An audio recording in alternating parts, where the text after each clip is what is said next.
o professor Will falou, meu nome é Vinícius, sou doutorando do Programa de Pós-Graduação em Engenharia da Computação, da UPE. Atualmente sou professor da UES, recém-contratado, estou nesse serviço há 4 meses. Tem sido, assim, um momento de transição de local, mas tenho conseguido trabalhar bem nessas duas frentes. Então, hoje, nessa manhã, vou falar um pouquinho a respeito da minha pesquisa, né, que é relacionada à transformação digital na administração pública. E, de início, eu trago aqui o que existe na literatura. É importante frisar que a TD, no caso, a transformação digital, não existe um conceito ainda unificado em relação ao mesmo. Mas uma das referências nas quais é bastante utilizada para definir, eu apresento aí, e a transformação digital é um processo que visa melhorar uma entidade, ou seja, uma organização, uma instituição, através do desencadeamento de mudanças significativas em suas propriedades, uma vez... Eita, Vinícius, desculpa interromper de novo. Will, danadinho, fecha assim. Desculpa. Pois bem, então, retomando aqui a fio da meada, essas mudanças, elas são desencadeadas através de combinações de um conjunto de tecnologias, ou seja, tecnologias da informação, computação, comunicação e conectividade. Dado esse contexto, a transformação digital ela é tida como um cenário baseado em 3 eixos, onde temos o eixo, ou então a perspectiva tecnológica, uma vez que leva em consideração a atribuição das novas tecnologias digitais. Temos também o eixo organizacional, dado que o mesmo está relacionado às mudanças de processos e também à criação de estratégias digitais para essa entidade, para esse órgão. E aí temos um contexto bastante pertinente, que é o contexto social, uma vez que o mesmo está relacionado aos comportamentos, habilidades e competências e principalmente à mudança cultural das pessoas que constituem esta entidade.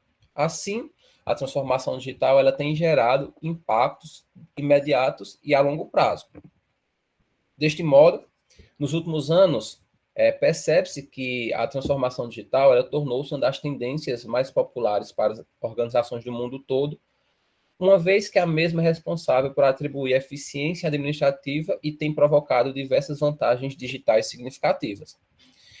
A transformação digital, através das expectativas sobre as tecnologias digitais, que são notavelmente altas, ela é considerada um condutor para os novos conceitos de governança da era digital, uma vez que a mesma tem atribuído um grande auxílio no desenvolvimento de políticas públicas inovadoras. Porém, atualmente, a maioria dessas investigações centralizam os seus esforços, as suas ações, propondo, discutindo, investigando orientações de forma específica apenas para o setor privado. Foi aí que identificamos essa lacuna, ou seja, existe uma carência de investigações voltadas para conceber e realizar iniciativas de transformação digital com base nas características do setor público.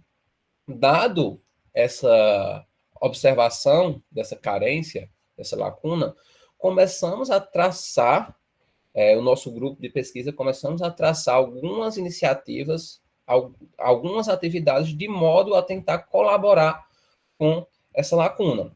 E, inicialmente, realizamos uma revisão da literatura, ou seja, fomos atrás de informações, de evidências com base nas bases de dados existentes na literatura, ou seja, a gente consultou as bases de conhecimento existentes de forma a construir uma visão holística acerca desse fenômeno. Ou seja, construímos uma forte base teórica sobre a transformação digital no âmbito da administração pública. Para isso, a gente conseguiu extrair informações que respondem essas 6 perspectivas conforme mostrado na imagem, ou seja, como ocorre atualmente o processo da transformação digital no setor público, quais são as áreas do setor público que existe essa ocorrência, quais são os fatores que motivam essa ocorrência, quais são as estratégias utilizadas para apoiar a transformação digital, os benefícios que a transformação digital ela reflete, ela traz para o setor público e também os desafios e as lacunas que os órgãos públicos, mundo afora, têm manifestado diante da adoção da transformação digital. Feito toda essa investigação na literatura, foi um trabalho muito minucioso, onde de início tivemos 622 estudos, candidatos, e através de um processo, no final, ficamos apenas com 33 estudos, onde esses estudos foi feita uma análise detalhada de cada um dos mesmos, de modo a responder essas indagações. Tivemos alguns resultados preliminares. E como os principais resultados preliminares, apresentam aqui, a partir de agora, alguns dos mesmos. De início, conseguimos identificar... Vinícius, rapidinho, só para fazer um highlight aqui, né, que, obviamente, Emília, como Vinícius está fazendo seu doutorado, né? Então, obviamente, sabendo que é um doutorado acadêmico, tem todo um rigor por trás das suas etapas. E aí, o que acontece? Quando ele mostra, volta lá no slide anterior, por gentileza, Vinícius. Pronto. E aí, o que ele fez foi uma revisão sistemática da literatura, que método esse que tem um rigor muito forte para encontrar os achados. Então, assim, essas perguntas que foram lançadas, a gente hoje tem muita propriedade e muita tranquilidade, né, para responder com base numa análise muito criteriosa que foi feita aí por Vinícius e pelo time, né, com análise temática e tudo mais, para responder, por exemplo, a ocorrência de TD no setor público, isso de forma mundial, né, Vinícius? Isso. Então, assim, de certo modo, essas respostas, o que é importante, esses achados aí, que nós não vamos encontrar, na verdade, esse trabalho visou realizar uma compilação de forma sistemática, confiável, científica. Então, com base nesses achados, esses outputs, esses resultados, naturalmente, a gente pode trazer ideias e desdobramentos, até estratégias, Emília, para o nosso contexto aqui, né? Então, basicamente, é esse o intuito, né? Massa, gente. Eu estou anotando Vamos algumas lá, perguntas Vinícius. enquanto o Vinícius corre com a apresentação. Aí eu vou fazer algumas perguntas específicas também sobre isso, mas se for o caso, eu realmente não entender o processo, aí, Vinícius, só dando uma visibilidade, eu não sou uma pessoa de academia, sou de mercado. Então, às vezes, eu não conheço aliás, eu não conheço quase nenhum processo específico da academia. Né? Isso é outra conversa que eu tenho com o paralelo. Mas se eu não conseguir captar, aí eu te interrompo e pergunto, tá bom? Fora isso, eu vou anotando as perguntas aqui. Nossa futura mestranda, Vinícius, aqui a gente está falando. Vamos em frente. Vamos. Pois pode ficar à vontade, Emília. Não assuste não, Vinícius, senão ela corre. Pois bem, continuando, né? Após realizar essa consulta da literatura, tivemos alguns resultados preliminares. Tenho propriedade para falar que foram resultados bem pertinentes, onde, através desses resultados preliminares, 2 artigos já foram publicados com base nessas informações. E, de início, conseguimos compilar alguns evidências apontadas na literatura, nas quais conseguimos construir um modelo de processo genérico que representa as etapas para a aplicação da transformação digital no setor público. Ele é um modelo contendo 4 etapas. A primeira é a integração de diferentes tecnologias e inovação digital, onde também conseguimos identificar quais são as tecnologias mais representativas, conforme mostrado na imagem. Segunda etapa, a etapa de integração de habilidades, competências e comportamentos, uma vez que a transformação digital ela integra não apenas máquinas e infraestrutura de TI, mas principalmente as pessoas. Por quê? Porque os atores humanos, com suas características, seus comportamentos e suas capacidades, são essenciais para o sucesso da transformação digital no setor público. Nisso, temos o conceito classificado de inteligência digital, porque com esse conceito é necessário que seja realizada uma alfabetização digital das pessoas daquela entidade, ou seja, é necessário preparar as pessoas para que elas possam ter as capacidades necessárias para que o processo da transformação digital seja, de certa forma, eficaz com base nos propósitos da organização e, consequentemente, essas pessoas possam ter essas habilidades que são requisitadas. Na terceira etapa, temos a definição de estratégias digitais, onde aí tem 3 tarefas fundamentais para essa definição, que inicia-se através da definição de metas, um diagnóstico interno e também os objetivos para o plano de ação. E, por fim, processos contínuos e evolutivos de inovação, que é dividido em 3 fases: a fase embrionária, a fase de desenvolvimento e a fase próspera. É importante destacar que esse processo de transformação digital, ele é contínuo e evolutivo, ou seja, uma vez que ela é aplicada ou adotada pelo órgão, seja ele privado ou público, a transformação digital ela tende a evoluir de forma a cada evolução trazer mais e mais benefícios e resultados significativos para o órgão.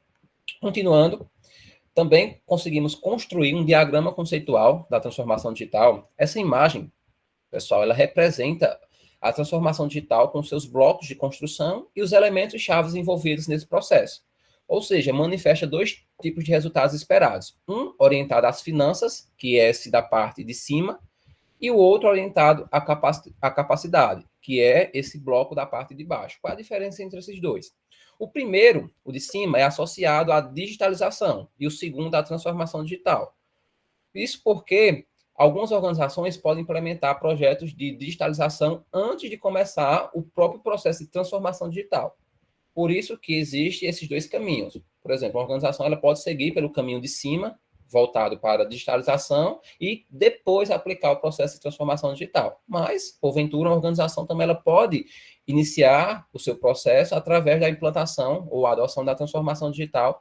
Nisso, ela deve seguir esse caminho aí da parte de baixo, que tem os atores, né, tem todo o passo a passo que deve ser realizado, quais são os possíveis benefícios, os resultados esperados, para quem vai impactar esses resultados, dentre outras características. Continuando, também conseguimos extrair os benefícios que a transformação digital gera para o setor público, com destaque para esses que estão apresentados aí na imagem, uma vez que a transformação digital, quando aplicada nos órgãos governamentais, ela propicia um ambiente composto por interação digital, humano digital e tecnologia digital, e essas características possibilitam o desenvolvimento de ecossistemas de inovação no setor público, onde esses ecossistemas são estabelecidos através do envolvimento tanto de instituições de ensino e pesquisa, como também iniciativas privadas.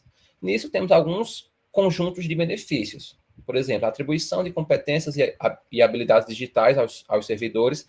Temos quais são essas habilidades que estão relacionadas aos comportamentos, ou seja, habilidades técnicas, sociotécnicas, organizacionais, gerenciais, políticas, administrativas e sociais. E também nessa parte inferior, temos alguns outros benefícios, como o falado anteriormente, a perspectiva voltada para o ecossistema de inovação e tecnologia, que envolve essas instituições. Temos também maior transparência, colaboração, confiança, responsabilidade e legitimidade, e também o melhor desenvolvimento, o melhor desempenho em operações e serviços do setor público, que aí reflete melhorias nos processos de tomada de decisões, ganho de eficiência e produtividade, qualidade de vida, criação de valor público, e isso vai ao encontro das propostas do governo de Pernambuco, ou seja, relacionada aos tópicos de ciência, tecnologia e inovação, e também gestão, transparência e colaboração.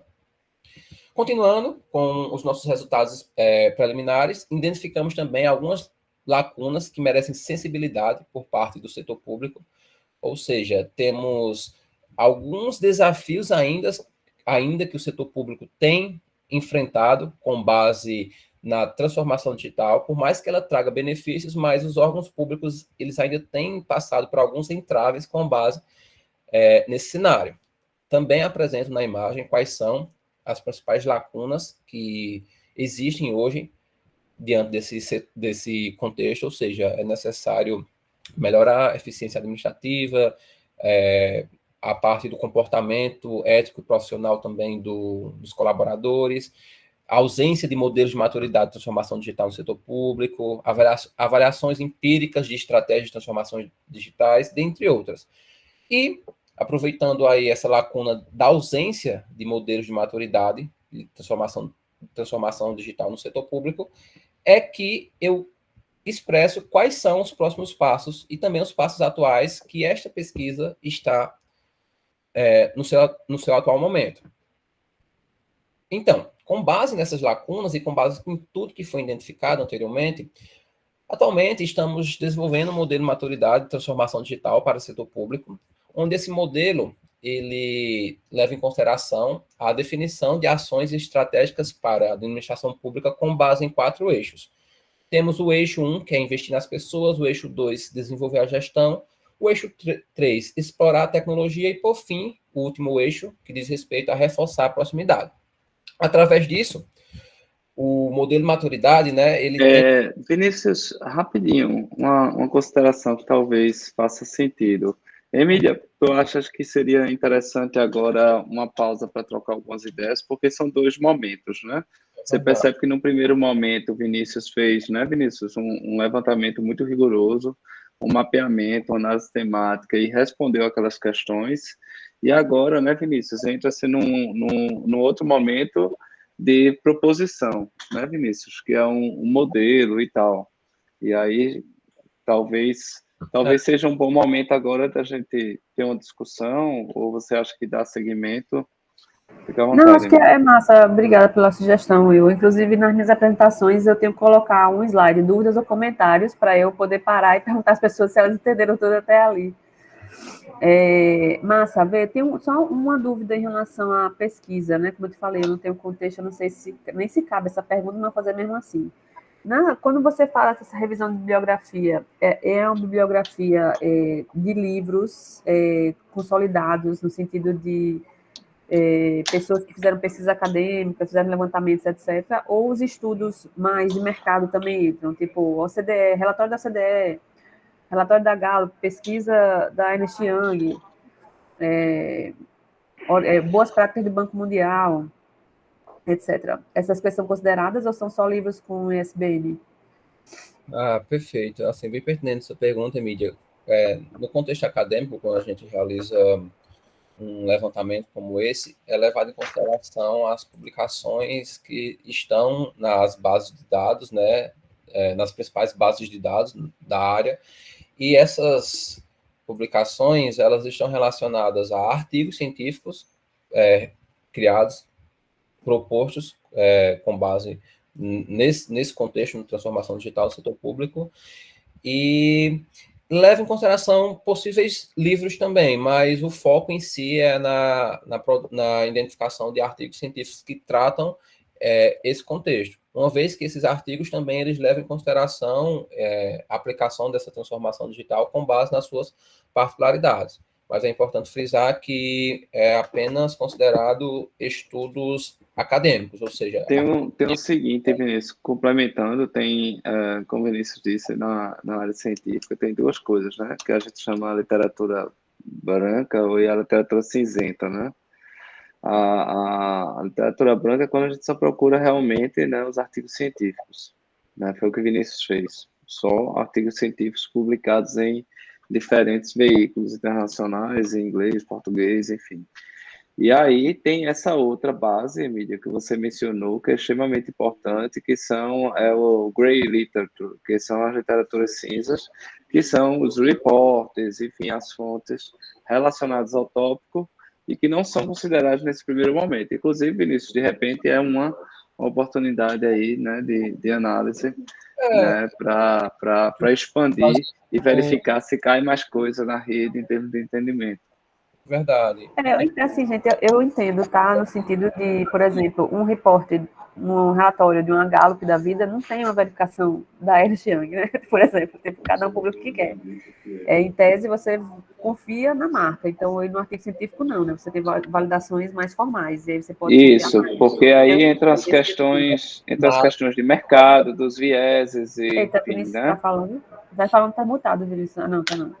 Não, só falando assim, esse paradoxo em relação aos artigos científicos, que os artigos científicos eles passam por um crivo de validação de forma mais robusta, muitas vezes com rodadas de discussões e avaliações, até que o mesmo venha a ser definitivamente aprovado. Assim, a minha opinião pessoal, tá? Totalmente em mídia CPF, né? Eu acho que tem a ver com curadoria, né? Em quem eu confio, porque eu confio em vocês dois, confio na curadoria, porque artigo por artigo também, isso é uma matéria um dia desse. Descoberto 4.000 artigos escritos de forma não sei o quê, né? Então, tipo, É muito mais da bom senso de quem está fazendo, eu acho, no fim das contas. Mas é porque eu queria entender, porque a gente acompanha muito, né? É natural de pessoas de mercado também, né? É Sim, uma coisa mais nova, aí a gente pega e já bota referência, não sei o que, sem checar alguns dados às vezes, tal, não sei o que. E vocês têm um rigor maior, e eu confio em vocês. Então é só para eu entender de onde tinha a base lá. Deixa eu ver se tem outra pergunta sobre essa primeira parte, rapidinho. Ah, sim, se ficou muito bacana, inclusive, Vinícius, os esquemas que você fez, bem visuais, e acho que a infografia ficou muito boa, né? A arquitetura da informação toda para explicar. Aí eu queria tirar uma dúvida: tudo que tu tens ali, isso consegue também se materializar em dados? No sentido de, tipo, dentro da revisão, X% das fontes consultadas apontavam para esse aqui, para ele ter uma mancha de sim, direcionamento, assim, do que foi. sim, temos sim Nossa, essa possibilidade. show. Beleza, eram só essas as dúvidas. Ah, ok. Então, a gente continua aqui com esses próximos passos. São só mais 3 slides. Podemos continuar? Pode continuar, eu estava fazendo assim, achei que não estava vendo a tarefa. Assim. Ah, perfeito. Então, como eu falei, né, agora estamos nos passos atuais e futuros que levam em consideração a construção desse modelo de maturidade, com base nessas 4 ações, ou com base nesses 4 eixos, né, que cada um desses eixos vão ser definidas diversas ações estratégicas para serem aplicadas na administração pública. E nisso, essa primeira imagem representa um grau de maturidade digital, ou seja, representa o estado da transformação digital de uma organização, uma vez que a maturidade digital ela descreve o que uma organização já obteve em termos de realização de esforços de transformação e como a mesma se prepara sistematicamente para se adaptar a um ambiente cada vez mais digital, de modo a alcançar cada vez mais os potenciais benefícios. Observa que essa imagem ela possui um caminho linear para a maturidade digital de uma organização, o qual é constituído por 6 estágios. Temos o estágio inicial, que é ponto de partida, permeando pelo estágio inicial, estágios iniciais subsequentes, estágios intermediários, estágios finais, e até atingir o nível máximo, que é o nível de maturidade digital, que é quando o órgão pode ter a propriedade de afirmar que possui uma maturidade digital em algum contexto ali relacionado ao mesmo. Então, a princípio, foram definidas 5 dimensões para avaliar essa maturidade digital, ou seja, a dimensão 6, na verdade, perdão, a dimensão voltada à tecnologia, a dimensão da governança, a dimensão dos serviços, dos processos, pessoas e cuidados. Sendo assim, vai ser nos próximos passos serão realizadas algumas investigações de modo a criar essas estratégias e como serão avaliadas cada uma dessas estratégias em cada uma dessas dimensões para que o órgão ele possa fazer essa avaliação de modo a conseguir ter resultados brutos que possam trazer uma porcentagem de como ele pode continuar evoluindo digitalmente, então quais são os potenciais desafios, entraves que ele tem passado atualmente, de forma a tentar reverter essas adversidades. E nessa imagem eu apresento um exemplo do que vem a ser um modelo de maturidade, né? Que o modelo de maturidade ele fornece orientações sobre como as organizações abordam a transformação digital e mapeiam caminhos típicos de como esses órgãos podem realizar a sua transformação. Ou seja, fornecem orientações para melhorias adequadas, indicando o caminho de desenvolvimento potencial, antecipado ou típico para um estado alvo desejado, né? O estado alvo desejado seria aqui, digamos, esses graus de maturidade. Se porventura o órgão ele está no estágio final, o desejado seria o próximo, que seria maturidade digital. Ou seja, essa imagem representa um exemplo de um modelo de maturidade, onde temos aqui no eixo horizontal as dimensões, que seriam essas 6 dimensões aí, com base na literatura que foi identificada como essencial para o setor público, e no eixo vertical temos os estágios evolutivos, que aí também seriam esses estágios aqui apresentados nessa imagem do lado esquerdo, que representa o grau de maturidade digital. Ou seja, em toda a sua estrutura terão características, terão diversas atividades, diversos objetivos para cada um cada uma dessas dimensões, onde cada uma dessas dimensões serão avaliadas de forma individual e terão também os seus indicativos de quão boa estão no contexto digital, o que é que precisa ser melhorado, se já estão no ponto de evoluir para o estágio alvo definido, enfim, um conjunto de aspectos nos quais vão trazer indicativos, vão trazer dados brutos para a organização e, consequentemente, vai auxiliar nas tomadas de decisões e com base no escopo que aquela organização ali estiver trabalhando. Com isso, apresento aqui as considerações finais, que é apenas um fechamento com relação à adoção da transformação digital no setor público. Com isso, os órgãos públicos eles passam a obter maior qualidade em termos de economia, pessoas, processos, agilidade, adaptabilidade e também nos serviços prestados.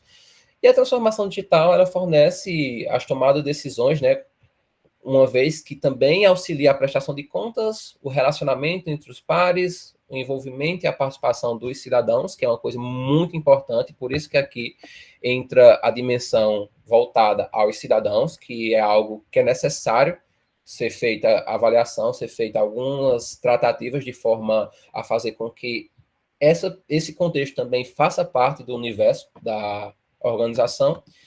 E, com tudo isso, resulta na criação de valor público, que é o objetivo final dos órgãos públicos quando se trata da transformação digital. É criar cada vez mais valor público para que o órgão, além dos benefícios que foram apresentados, né, por exemplo, essa gama de benefícios aqui, o órgão ele consiga cada vez mais evoluir digitalmente, falando, e também fazer com que ele continue em busca desse valor público perante todas as iniciativas e contextos que possam ter relação, seja iniciativas privadas, iniciativas voltadas para a perspectiva de instituições de ensino, também o público de forma geral, e também as parcerias com outros governos de outras localidades. Era isso que eu tinha planejado para esse primeiro momento e agradeço aí a atenção de vocês. Muito obrigado. Obrigado.